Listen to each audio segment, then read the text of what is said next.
Welcome to Malpractice Podcast.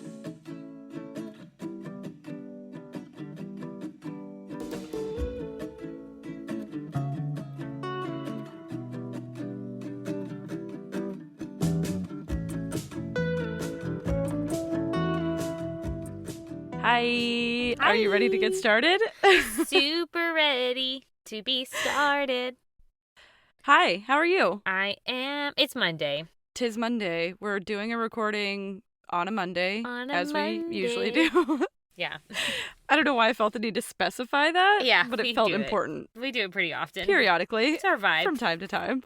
I'm drinking this caffeine stuff that you taught me I could put in a sparkling water and make it caffeinated sparkling water, and It's so good. I'm never doing it. I'm never not doing it again. So you put it. Wait a minute. What? You put it in every sparkling water you Not get? Not everyone, but most of them. Okay. Be careful, your little heart. My heart will explode from caffeine overdose. That's not funny. I had 2 cups of coffee and a caffeinated water today. That's enough. I need to drink regular water. You need to drink regular water. My kidneys are like, hi, can we have some water? And I'm like, shh, more caffeine. Yeah, you have to stop. No, I'm a dehydrated garbage monster. You have to stop it. I'm not good about it. I need to drink more water for sure. That's why I have wrinkles. Is that why? I think so. I think wrinkles are supposed to be improved by being hydrated. Well, I fucking chugged this and I still have wrinkles. Well, maybe it's time for some talks. Sydney got Botox. I got Botox. I'm super jealous. I don't regret it at all. I love it. I think it looks great. Her skin, you guys, looks amazing. I'm not just saying that because it's luminous. It's hard to tell if I'm just saying that or not, because I would say that even if it didn't, because that's the kind of friend I am. Just blind loyalty. She's a hype man. Do you feel like a hot bitch? I feel like a hot bitch. Yeah, I really do. Okay, good. Did it hurt in your forehead? In my forehead, no. In my lip, yes. Yeah, Sydney, like... I don't regret it. Literally, okay, in my forehead, it was like a pinch, like a bee sting. Like, it hurt. Okay, well, I just asked you if it hurt, and you said no. Okay, it didn't hurt bad. Like, compared to my lip, when he did my lip, I was like, ha! Name something that it was painful, like, because not bee stings, because I... Like an ant bite, maybe, on your forehead? Okay, I could do that. Like, if somebody pinched you hard, like, that's kind of what it felt like. I'm going to get it. Like, I don't care. But I just need to know, did you flinch? I would have flinched, probably. Did they hold you down? No, I didn't flinch, because I was like, they kind of, like, stabilize your face, because obviously they don't want your face to move. That is my issue. I will move. You can't move. I will move. Yeah. Someone is going to have to strap me down. Like my forehead, put a strap here. But I didn't want to. I wanted to watch it, and he was like, "You shouldn't watch it." I was like, "Okay." You freak! What are you talking about? I mean, I'm a scientist. I want to see things, you know. You're having a hot girl fall. We love it. We're here for it. Yeah. Oh, my brother-in-law is getting married this week. Congrats to Thor and Sochi. Where is it? In Denver. You started a new job. I did start a new job. This is all big shit popping. Yeah, big shit popping. Been there one day, and I'm like, this is the best place to work. Yay, congratulations. I definitely pissed off the IT guy this morning. As we do. I would have pissed him off, too, I'm sure. I'll probably piss you off and one of your friends off. This probably won't be the only time. Get used to it. Hi, I'm here. I was on hold yesterday for 84 minutes. Ew. And they finally came through, and I was like, hello? Hello? Naturally. Just dead ass living your life on hold. Like an idiot. And he's like, hello? I was like, hello? I'm like a creature from the deep. Can you please help me? Like at the bottom of a well, you're like, hello? Hello? And he's like, yeah. I can help you with that. People always ask me computer stuff, and I'm like, did you turn it off and back on? I don't. Literally, my old job, that's what the IT people would ask me. So I feel like that's good. Industry standard. The industry standard is, did you turn it off and back on? Yes or no? That is what they would say. Literally. I was going to say something else, but it's really gross, and I don't know if people want to hear that. What? I can cut it if it's too gross. It's the single most disgusting thing I've maybe ever heard. We did say something about using mayonnaise as lube one time. Yeah, that was That gross. one was pretty bad. We've said some gross things on this show. This is a podcast about the most discussed... Oh, this is Malpractice Podcast. And I'm Jess, and that's And Sydney. I'm Sydney. And we're a show about just the grossest stuff. Yeah. You want to jump into this shit? I want to jump in to it. Okay.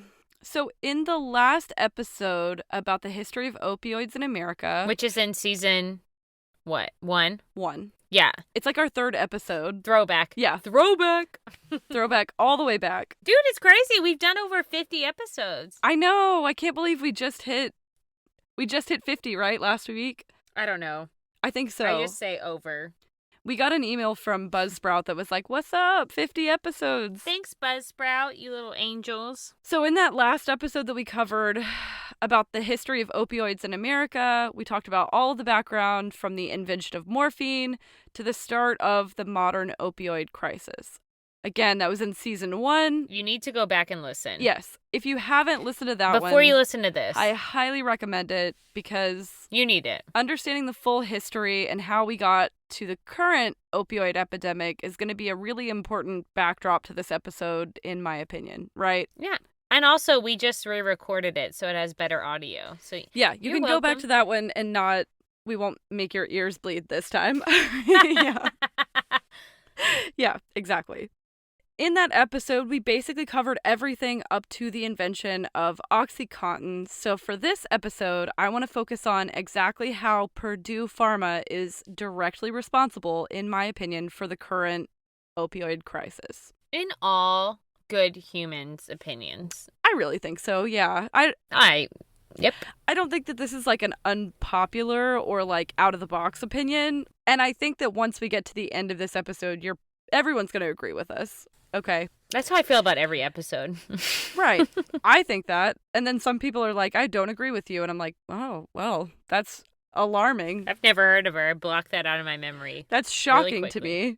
Oh. I thought I made an excellent case. You did. So. Whatever it was. Thank you. Also, someone commented on our YouTube and was like, this podcast used to be about facts and now it's all girl talk. Also, no, it isn't. But I feel like it's a little misogynistic if I'm being honest. It's honestly like, don't ever say that 2 women chatting is girl talk. That's offensive. Secondly, nobody asked. We only specifically asked for positive feedback. I want the people to know that I hear their feedback and I'll fight them. We don't ask for negative feedback because we don't actually care. It's Eric leaving. It probably is Eric. Oh, I would kill him. Can you imagine? Okay. Nope. Okay, so I want to set the scene by reminding everyone that it wasn't really until the 1980s that pain, and specifically chronic pain, became recognized as a legitimate medical issue that required treatment. Following that change in thinking in the 1980s and 90s, many states began introducing legislation that removed the prospect of physicians being legally penalized for treating patients' pain with controlled substances. So, according to one Nature article, in 1995, for the first time, coincidentally the same year that Oxycontin was invented, the American Pain Society recommended that medical professionals started treating pain as the, quote, 5th vital sign, meaning it should be monitored and treated exactly like blood pressure and heart rate. Yeah, that makes sense. Which I kind of agree with. 100%. Patient pain is important for sure. So we talked a little bit about it in part 1, but just as a reminder, Oxycontin was invented in 1995. It's made up of an opioid called oxycodone, which is nearly twice as potent as morphine. Why don't they just call it oxycodone? Like, why do they have to rename it? Oh, because they could patent Oxycontin. You can't patent oxycodone. Why? I'm asking you questions that you might not know. No, I do know the answer to this, actually. The Contin system was made to be like a time-release formula. Oh, okay. And then Oxy is like, there's oxycodone in this, but it's the Contin system that was like proprietary to Purdue Pharma. Okay. That makes sense. Yeah, then. And so that's the whole reason. I watch Sharks. Sharks? What is this shark show? The fuck are you talking about?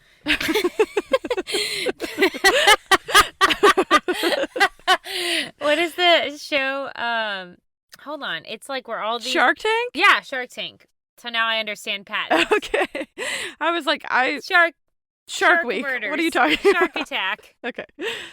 No, that makes sense. That's the thing. Is like you can't patent you can't patent a drug that's been around for a really long time, but the content release system was like a time release formula. Yeah. So it was considered a medical breakthrough, and as a result, Purdue Pharma could patent it. I got it. But they also said that the time release formula made it a less addictive narcotic alternative to other opioids. Does that have any...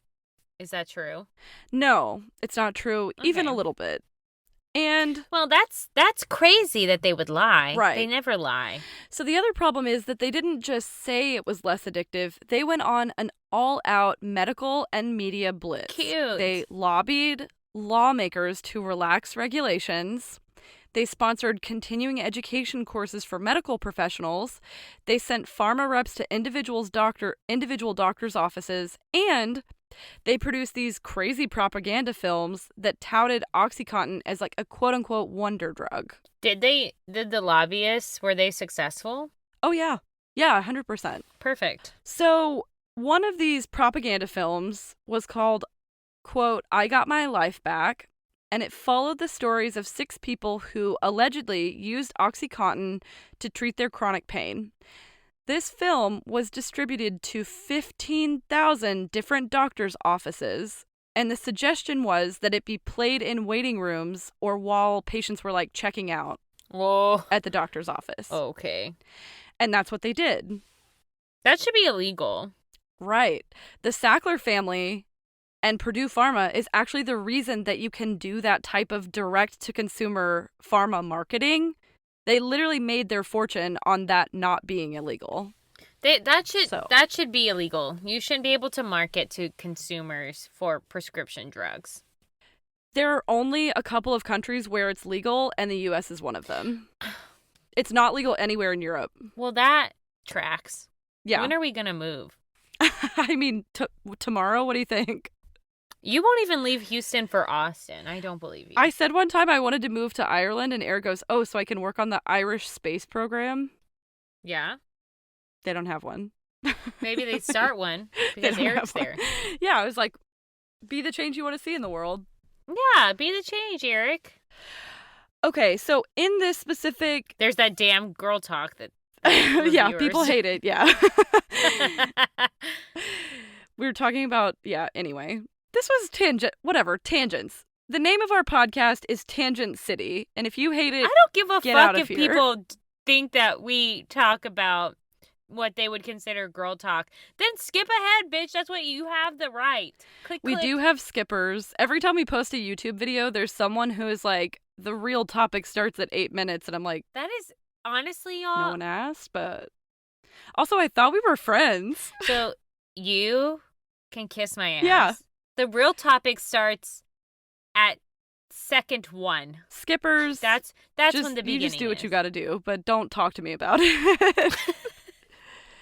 So, in this same film called I Got My Life Back, one of the doctors featured in the video said they don't wear out, they go on working, they do not have serious medical side effects. A lie. So these drugs, I repeat, are the best, strongest pain medications, and they should be used much more than they are for patients in pain. Much more. More. Okay, bitch. So, at this time, Purdue Pharma is spending a lot of time and a ton of money reminding people that Oxycontin was safe, effective, and had a very low risk of addiction. And maybe, just maybe, that would be true if it were just being used to treat acute pain. So, quick difference between acute and chronic pain. Something is considered acute if it has an exact cause and goes away quickly, like pain after surgery, a broken bone, etc., right? Yeah. Chronic pain, on the other hand, lasts longer than 6 months and may persist even when there is no diagnosable or treatable cause, so things like back pain, fibromyalgia, arthritis, but chronic pain is still a huge issue. If you had to guess, what percentage of the population in the United States do you think has some kind of chronic pain? I would say like, I don't know, 1/4. Oh my God, you're almost exactly right. It's 20%. I do. I have chronic pain. So I do. So That's hilarious that you were almost exactly right. So it's 20%. I was literally rubbing my hip like, Ow, my my hip hippie. hurts. One study out of Harvard found that approximately 20% of U.S. adults have some form of chronic pain. And one of the craziest parts of this whole thing, and we talked about this in part 1 of this series, is that opioids aren't really even effective in treating chronic pain because of the issues of tolerance and dependency that we talked about in that episode. Yeah. Yeah. When you develop a tolerance, your body requires higher amounts of the same drug to produce the effect that you felt last time, and building up a tolerance dramatically increases your risk of becoming addicted. In fact, several studies have shown that using opioids for chronic pain may actually worsen pain, possibly by increasing the person's pain perception. That is crazy. I didn't know that. Yeah. So it's really sad. Yeah, that is sad. Part of the thing is, the doctors who were prescribing these medications were educated in a time when pain wasn't even really considered a sign that something was wrong. That is the stupidest shit I've ever heard. Right. It's crazy. When you think about it now, you're like, it's crazy. Obviously, pain is like a side effect, right? Or a symptom. 100%. Who has pain and they're just like, whatever. Before the 1990s, it wasn't even really on their like checklist of things to ask about or their like patient histories that they took. So these doctors had like very little experience in pain management. Which is stupid. That is the second craziest thing I've ever heard. Yeah, it's the second craziest for sure. And the other thing is that while they're prescribing these opioids to people, they're being reassured constantly by Purdue Pharma representatives that Oxycontin was safe. And this is another thing. It's important to note that because of the way that the U.S. healthcare system is set up, which is trash, Big trash. many doctors in private practice can increase their cash flow by increasing the number of patients they see and pumping out patients who are satisfied with their treatment. So we just need to do an episode on private practice practices. Yeah, something like that. Private practice practices. Practice. I'll work on the name. But that's not to say that every doctor participating in this was like completely blameless. So some of these people, I really think, were just trying to help people. Like some of these doctors were just trying to help people. I think that, really. In March of this year, there was a settlement, actually, though, right here in Texas, where 46 defendants, including 2 doctors, a nurse practitioner, and 5 pharmacists, have been convicted of operating an $18 million pill mill scheme. Dude, where? In Dallas. Oh, shit. Okay, Dallas, So- y'all crazy. There were doctors who were writing these prescriptions who thought they were doing the right thing and like helping their patients. They thought they were being merciful by taking their patients' pain away.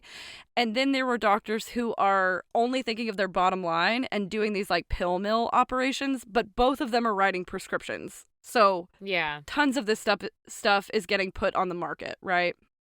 that's crazy. And because of that, what happens next is not really surprising. 1 year after Oxycontin was released, between 1995 and 1996, the number of prescriptions jumped up by 8 million. Fuck. 1 year after the propaganda film I Got My Life Back video was produced, the overall number of prescriptions for opioids to treat pain again increased by 11 million. Increased by 11 million? Increased by 11 million. Not to 11 Yeah. million, by 11 I had million. to read that again. Right. Oh my god. Isn't that crazy? It just proves the point that they shouldn't be allowed to directly speak to anyone ever. To consumers, right? It totally does. No, to Yeah. anyone. Oh, okay, fine. Never again. You have a You speaking can't talk gag anymore. order? Is that what that's called? Yeah. Forever. When is it over? Never. Never. Your a vow of silence. I think that would be appropriate. Fine. Along with these increased number of prescriptions, beginning in the 1990s, we also, for the first time in a long time, saw an increase in overdose deaths involving prescription opioids. According to the CDC, between 1999 and 2019, nearly 500,000, that's 500,000 people, died from an overdose involving an opioid. Crazy. That's so sad. Yep. It's extremely sad. Ay, ay, ay. Evidence is coming out now in the current trial that's like basically just being concluded that Purdue Pharma specifically targeted what they called high volume prescribers to market the sale of Oxycontin, predominantly in suburban and rural white communities. They promoted and reinforced the idea that people of color were more likely to suffer from addiction, and by doing so, they convinced these doctors that their particular patient population wasn't as vulnerable to addiction. The hardest hit areas were West Virginia, Ohio, Kentucky, and New Hampshire, which were concentrated areas of white people dealing with job loss, deindustrialization, and economic decline that increased the impact of Oxycontin. Yep. All of that makes so much sense. Yep.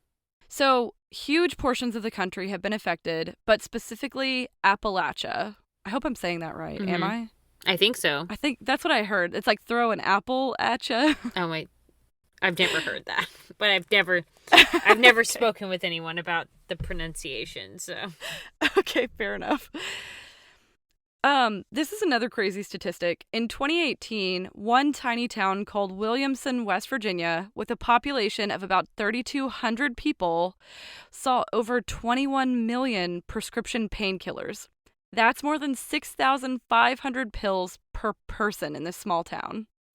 Yeah, what is going on? So that type of overprescribing led to a really weird phenomenon when it comes to this particular epidemic.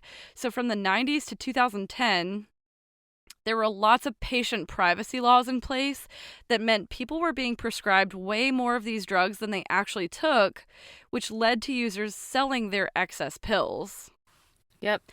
So instead of this drug being pushed by organized drug traffickers in the way we normally think of drugs being sold, drug users themselves were responsible for pushing them into the black market.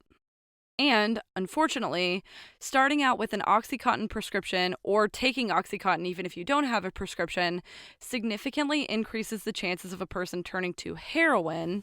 Right. Here comes heroin. Right. We're back on heroin. Or its super dangerous cousin, fentanyl. Yeah. Right? Which is worse, we learned in that other episode. Yeah, and we talked about this last episode, but according to the American Society for Addiction Medicine, 4 out of 5 people who try heroin start with prescriptions like Oxycontin. So, to me, the story of the current opioid crisis happened because Purdue Pharma combined medicine and marketing in a deadly way that had never happened on this scale before. Yeah. They called Oxycontin the drug to start with and stay with. That's like a direct quote. And their pitch, which was sold basically to consumers and doctors both, completely changed how opioids were prescribed in America. And at the time, Purdue knew that morphine had a bad reputation for abuse and addiction.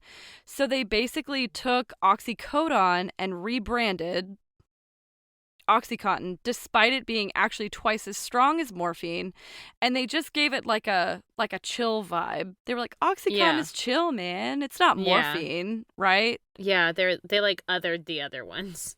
They're like, those are crazy, not this one. They're like, no, morphine is wild. Oxycontin is chill. Oxycontin is what you want to be taking, right? It's crazy. When really you want to be taking nothing. None of those things, preferably, yeah. But as it was being prescribed more and more, overdose deaths and heroin use is skyrocketing, and it starts giving Oxy a really bad name, which, duh. Shock. If your product is associated with death and heroin use, you got a problem, friend. You deserve a bad name. Right. Part of the problem and the reason for rampant rates of addiction is that people were not just taking Oxycontin the way it was intended, like as a pill. They were taking more than doctors prescribed. Even though doctors were prescribing a crazy amount at this time, they were also chewing it up or crushing and snorting it. That's crazy. Or even liquefying and injecting the drug, which led to a high that was similar to the one that was produced by heroin. Awesome. Yeah. Honestly, anytime I say heroin, I'm like, nope. It's all bad. It's all bad here. It's not good, yeah. So because of this, Purdue Pharma released a newly formulated version in 2007 that included an, quote, abuse deterrent And this is after they lost a lawsuit in 2007 where Purdue had to admit that it deceptively marketed Oxycontin as safer and less addictive than other opioids, which, pause. If they're just now releasing something that has an abuse deterrent, isn't that the same as them recognizing that their first product was addictive? Yeah, and then, like, why, if they were doing that, were they able to keep doing that? That is the entire name of the story. The whole, the too long didn't read it version of this story is why are they allowed to keep doing this? Yeah. I don't understand. And it's going to keep happening. So it turns out we're not the only ones who think that that means that the first product was addictive, right? So in this court case in 2007, Purdue Pharma and 3 former executives pled guilty in federal court to misleading regulators about Oxy's risk for addiction. The Sackler family themselves also agreed to pay $600 million in fines, which again was one of the largest amounts ever paid by a drug company in a case like this one. But Purdue Pharma had already grossed over $35 billion from Oxycontin sales.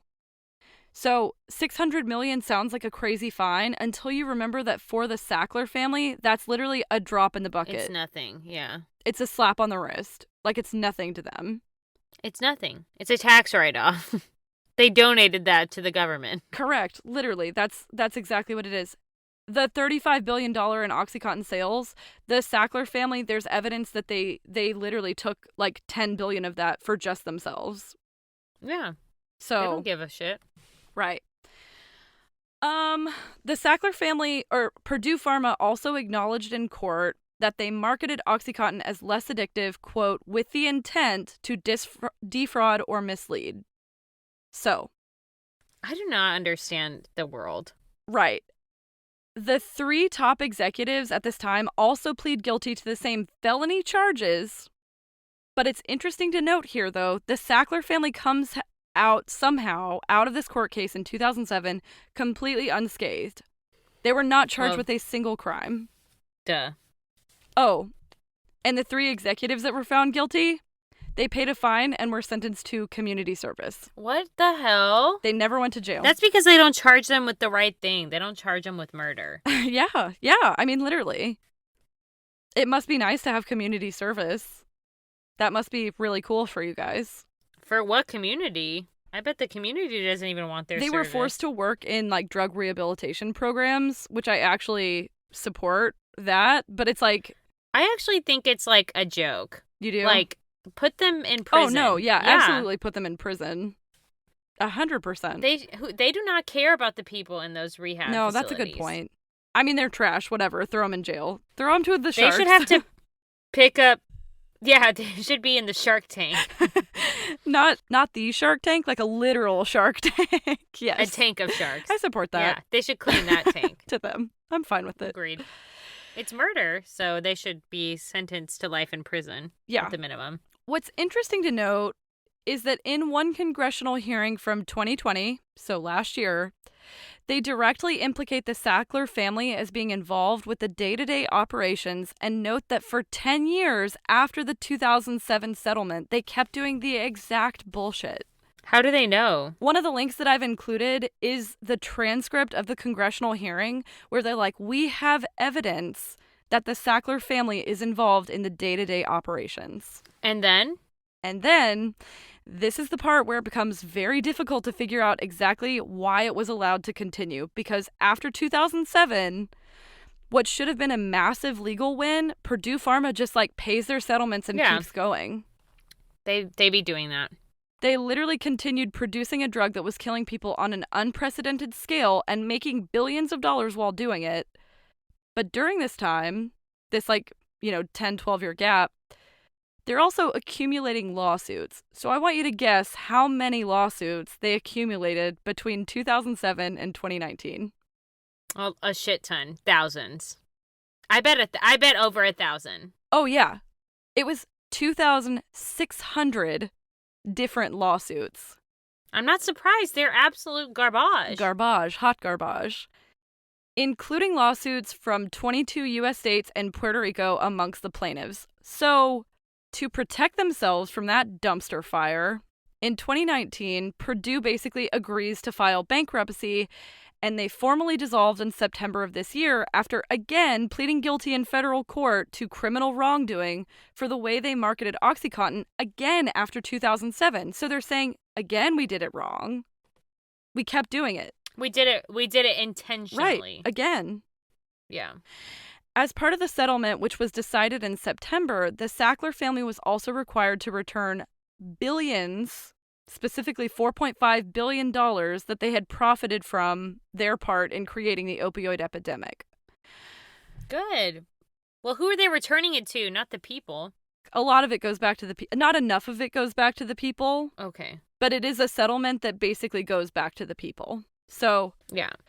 Unfortunately, in a move that pissed off a lot of the people who were against the Sackler family, the federal judge who was over this hearing, Robert Drain, also awarded the Sackler family sweeping immunity from liability in any opioid-related lawsuits. God damn. In his ruling, Judge Drain also said that he was disappointed and had expected them to be held accountable along with Purdue Pharma for contributing to a, quote, massive public health crisis. So it's like...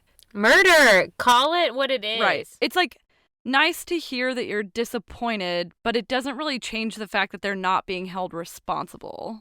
I'm like, what? Who? You have the power? Right. I mean, so the judge said that there were lots of like backdoor negotiations that he wasn't a part of, and this is the deal that prosecutors and the Sackler family's attorneys came out with together. Yeah, but judges can overrule what the prosecutors do. Yeah. Yeah. I'm like 95% sure that that's not a lie that I just said. Okay. Can a judge... Googles it quick. Yeah. A judge always has the authority to overrule a plea agreement. So I don't know why they did this. They just don't want to. Oh. It's weird because when you read his opinion on how things went, he sounds really disappointed. But then it's like... then change it. Well, so if you could overturn it, why didn't you change it? Why do people have to live with what happens? You can change it. There is, I will say, I think that there are appeals that are going to be filed, but this just happened like last month, so it's not necessarily over yet, but this is what we've come out with right now. Boo. Boo to you, Judge. I kind of agree. Like, that's trash. As a part of the settlement, the Sacklers have admitted no wrongdoing whatsoever. Of course not. And they have issued no apology for their part in spreading a drug that killed nearly 500,000 people, actually over 500,000 people. If they were charged as drug dealers, yeah, that's what they should be charged as. Yeah, that's what one of the prosecutors in the case was like. What's crazy is that they're like taking lessons from drug dealers and distancing themselves from the thing so that they can't be directly implicated. Yeah, like that's 100%. A drug dealer kingpin move. That's what they do. Yep. Right? Yep. So Purdue Pharma had to disband completely. It's completely dissolved.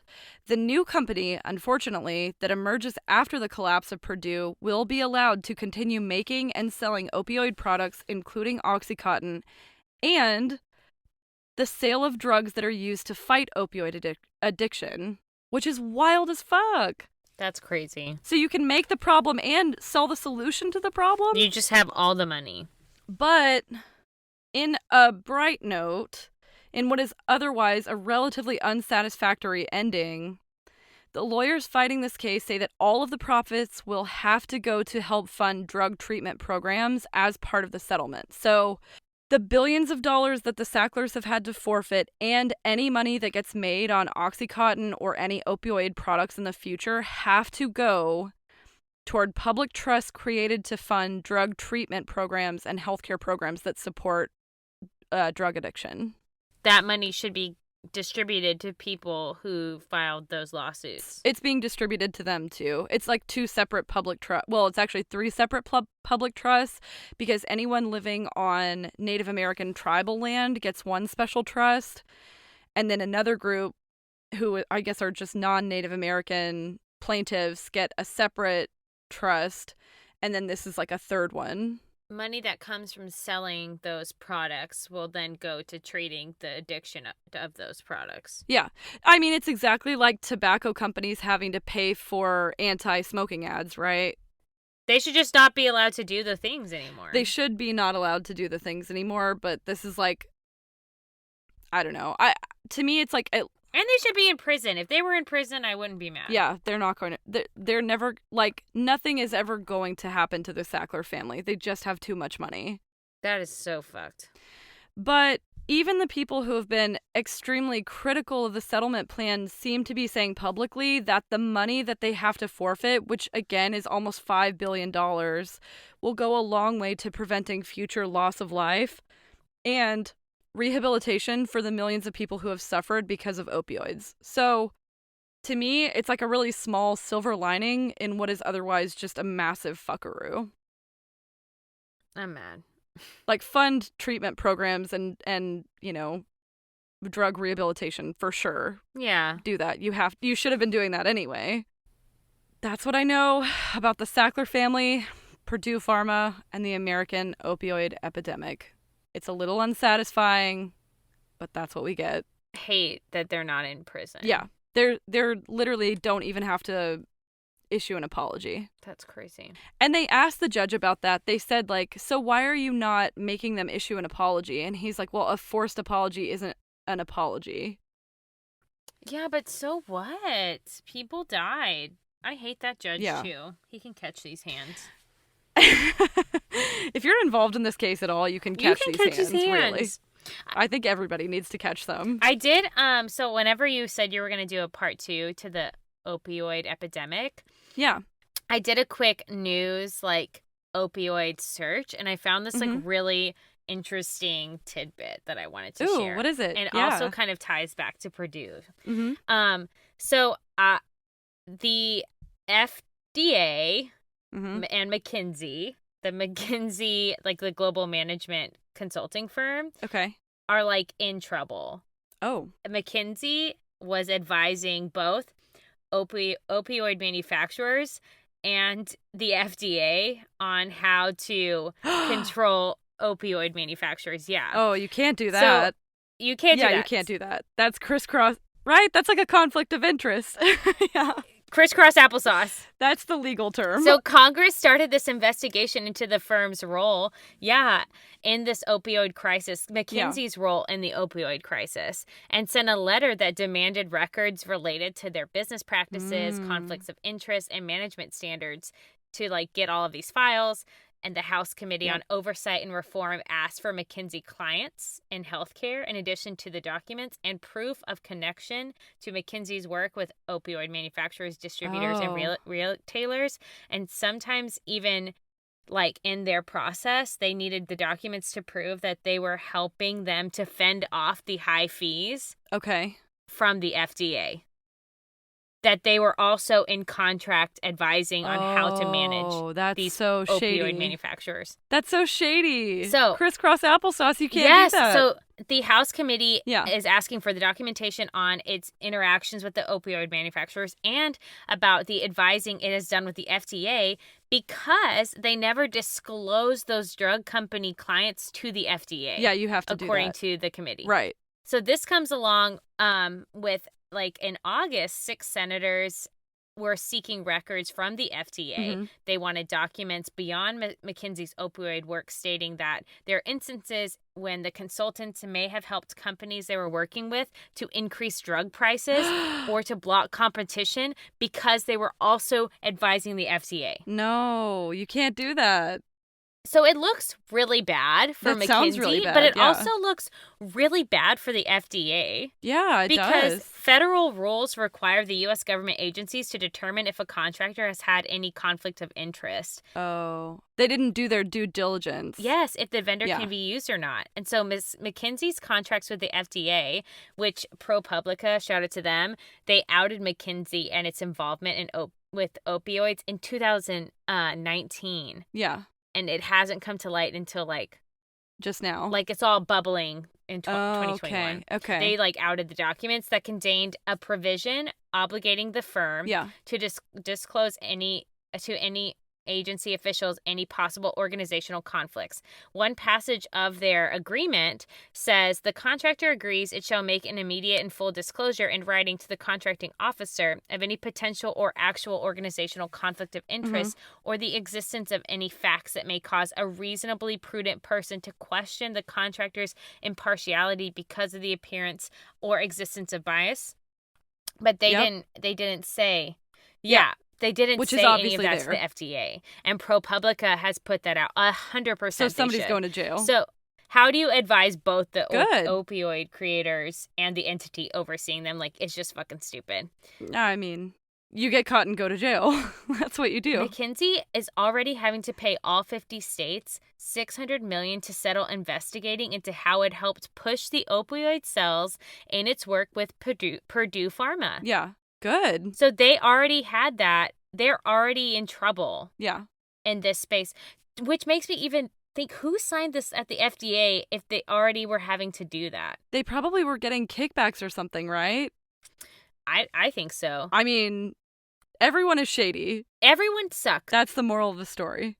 And then just after the news broke, when ProPublica published all of that in 2019, the FDA signed a new contract with McKinsey. Afterward? Yes. Nobody is doing their due diligence here at the FDA. Everyone is dumb. Literally everyone at the FDA, are you burying your head in the sand? How are you not? You should have an alert set, a Google alert set. Literally, that's all it takes. Isn't that crazy? It's crazy. Also, the thing that to me always stands out is the amount of money being thrown around in these cases. Like, there's so much money to be made and tossed around on prescription drugs. Yeah, it's disgusting. It's disgusting. I hate it, and I'm very angry. Well, I wanted to contribute, so that's what I found. That was really interesting. Yeah, the problem that I have with this episode is that it just feels like you can't win. Like, it feels like the companies doing these things are so prevalent and powerful that it kind of feels like how do you beat something like that, right? Like, they lost and they're still not losing. And that's what we know about that, y'all. That was a very depressing ending. We need a happier ending than that. What do we got? What do you got? But you know what you can do is you can find out these things, like the people who are listening, and you can not use those companies anymore. Right. The best thing you can do realistically is honestly vote with your wallet, right? And that's what we know about that. Is that better? Oh, wait. I have one positive thing that we can end on. Okay. Last night we were walking around our neighborhood and we found a dog and we returned it to its owner.